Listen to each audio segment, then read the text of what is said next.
Bekam adalah ginjal plus.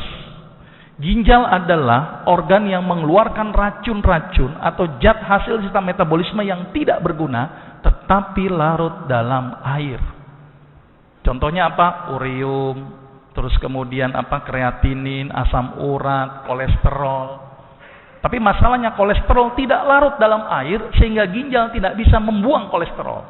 Dia hanya membuang urium, kreatinin, asam urat. Terus bagaimana kolesterol bisa dibuangkan, Pak? Kolesterol bisa dibuang ketika tadi bekam.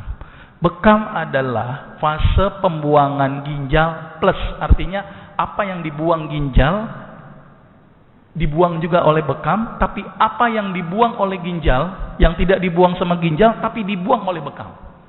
Bahasa medisnya adalah ginjal membuang hidrofilik, arti yang larut dalam air, sedangkan bekam membuang hidrofilik plus hidrofobik. Apa itu? Yang larut dalam air dan larut dalam lemak. Maka itu kenapa bekam bisa ngobatin kolesterol. Bekam bisa mengobatin kelebihan urium dan kreatinin. Bekam bisa mengobatin asam urat. Bekam bisa menurunkan tensi. Kenapa? Saya akan terangkan nanti di sini. Berarti kesimpulannya adalah bekam membuang zat-zat yang tidak berguna seperti ginjal membuang zat-zat yang tidak berguna, namun bekam bergunanya plus. Itu gambaran sedikit. Nah, ini gambaran sedikit bagaimana mekanisme bekam.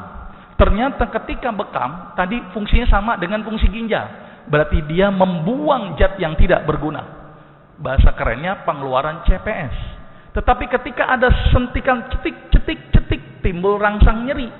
Ternyata rangsang nyeri ini akan merangsang ke otak langsung. Di otak nanti akan keluar endorfin. Apa itu endorfin? Zat yang bikin kita bahagia, kita tenang, tensi tidak terlalu tinggi. Itu keluarlah endorfin. Maka itu bekam ternyata bikin kita bahagia seharusnya.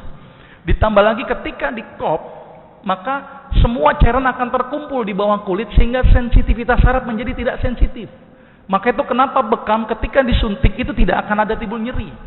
Karena sudah terakumulasi cairan interstisial dalam jumlah yang banyak. Ditambah lagi suntikannya itu merangsang otak, keluar yang namanya beta endorfin. Berarti bekam bahasa kerennya adalah bikin bahagia. Ingin bahagia, bekam.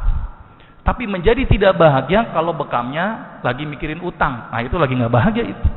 Maka itu bekam seharusnya bikin orang itu menjadi rileks. Karena keluarnya beta endorfin.